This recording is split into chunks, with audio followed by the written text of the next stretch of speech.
नमस्कार दोस्तों, बहुत बहुत स्वागत है आपका हमारे चैनल पर। तो मैं अपने चैनल तंत्र गुरु जी के माध्यम से आज आप लोगों को राहु और केतु से मुक्ति के उपाय बताऊंगा, टोटके बताऊंगा। तो दोस्तों, मैं हमेशा आप लोगों को नए नए वीडियो भेजते रहता हूं अपने चैनल के माध्यम से, बहुत सारे टोटके भेजता हूं, पत्थरों की जानकारी देता हूं। उसी प्रकार आज मैं एक नई चीज आप लोगों के लिए लेकर आया हूं, क्योंकि आज के समय में हर आदमी राहु और केतु की दशा या महादशा अंतरदशा से परेशान रहता है। तो राहु केतु और शनि का नाम जैसे ही आता है तो लोगों के दिमाग में एक अजीब सी उलझन उत्पन्न होती है, लेकिन ये गलत है, क्योंकि पूरे भूमंडल में 9 ग्रहों का भ्रमण है। इन 9 ग्रहों में सभी ग्रहों का वही चाल होती है।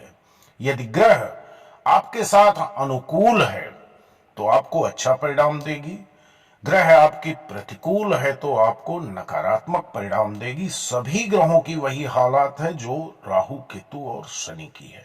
तो आज मैं चर्चा करूंगा राहु और केतु के बारे में। तो अक्सर लोग राहु और केतु के नाम से ही डरते हैं। राहु और केतु के कारण ही काल सर्प दोष का निर्माण होता है, ये सत्य है।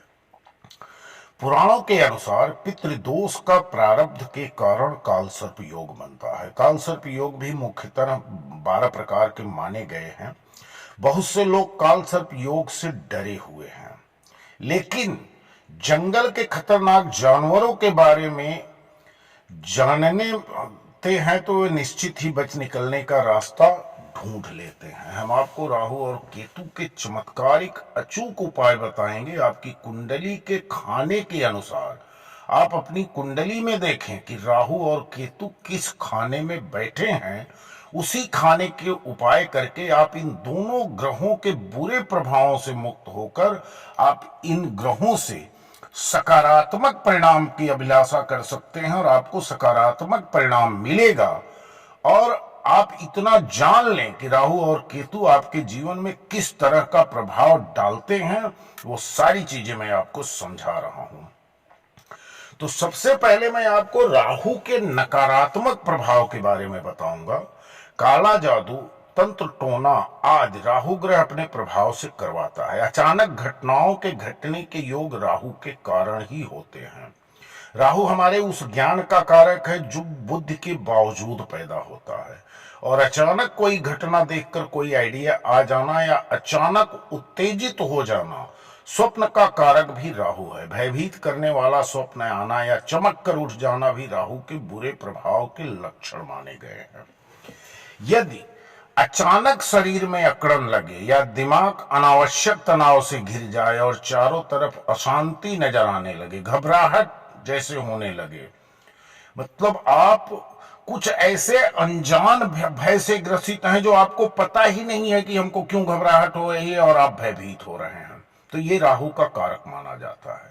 वैराग्य भाव या मानसिक विक्षिप्तता भी राहु के कारक का जन्म लेते हैं। बेकार के दुश्मन पैदा होना, बेईमान या धोखेबाज बन जाना, मद्यपान करना, अति संभोग करना या सिर में चोट लग जाना, यह सभी राहु के अशुभ होने की निशानी है। ऐसे व्यक्ति की तरक्की की कोई गारंटी नहीं होती कि ऐसा व्यक्ति जीवन में कभी तरक्की कर पाएगा।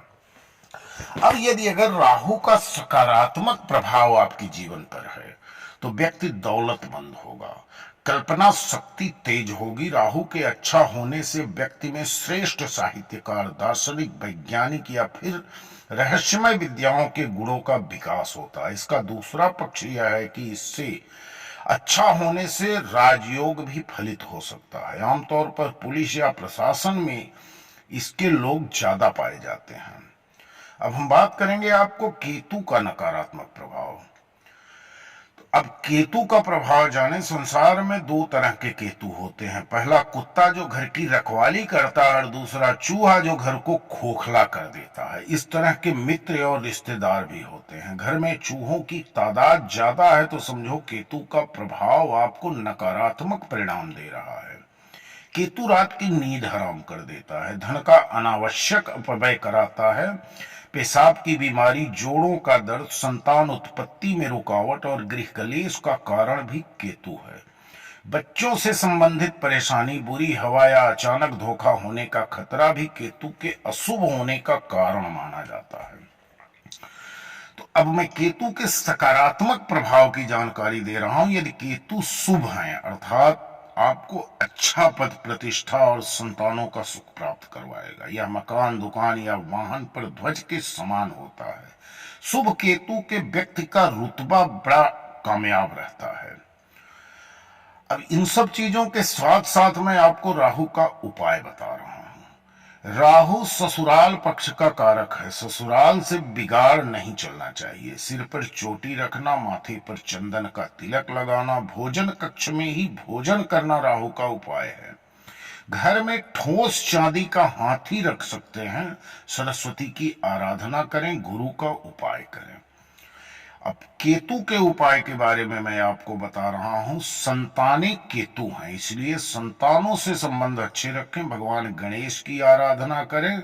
दो रंगी कुत्तों को रोटी खिलाएं, कान छिदवाएं, कुत्ता पालें। अब मैं इसी के साथ साथ आपको कालसर्प दोष के बारे में कुछ छोटे सामान्य उपाय बता दे रहा हूं। श्राद्ध पक्ष में पितरों की तृप्ति के लिए कार्य करें। पितृदोष के निदान के लिए त्र्यंबकेश्वर या कोई भी सिद्ध शिवलिंग में इसकी पूजा भी करा सकते हैं। शास्त्र के अनुसार महामृत्युंजय मंत्र, गायत्री मंत्र, राहु बीज मंत्र या ओम नमः शिवाय का जाप करते रहने से भी इस दोष का निदान होता है।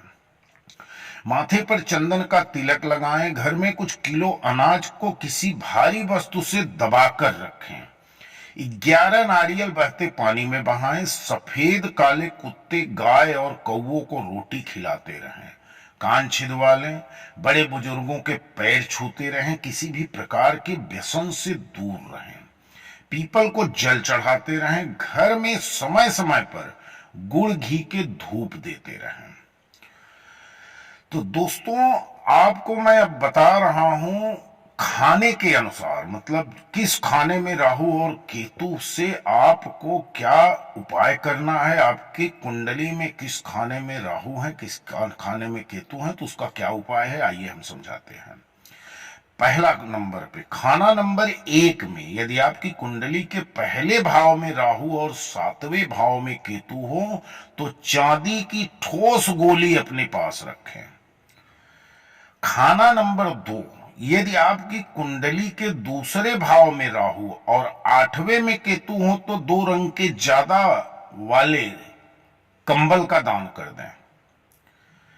यदि आपकी कुंडली के तीसरे भाव में राहु और 9वें भाव में केतु हो तो सोना धारण करें। बाएं हाथ की कनिष्ठा में सोने का छल्ला पहने या चने की दाल बहते पानी में बहाएं।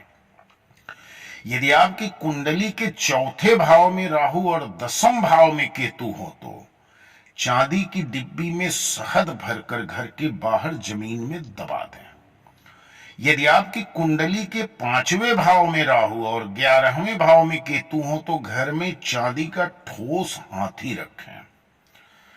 यदि आपकी कुंडली के 6ठे भाव में राहु और 12वें भाव में केतु हो तो बहन की सेवा करना, ताजे फूल को अपने पास रखना और कुत्ता पालना, ये बड़ा लाभदायक होगा। आपकी कुंडली के 7वें भाव में राहु और पहले भाव में केतु हो तो लोहे की गोली को लाल रंग से अपने पास रखना चाहिए। चांदी की डिब्बी में बहते पानी का जल भरकर उसमें चांदी का एक चौकोर टुकड़ा डालकर तथा डिब्बी को बंद करके घर में रखने की सलाह दी जाती है। और ध्यान रखते रहें कि डिब्बी का जल सूखने न पाए।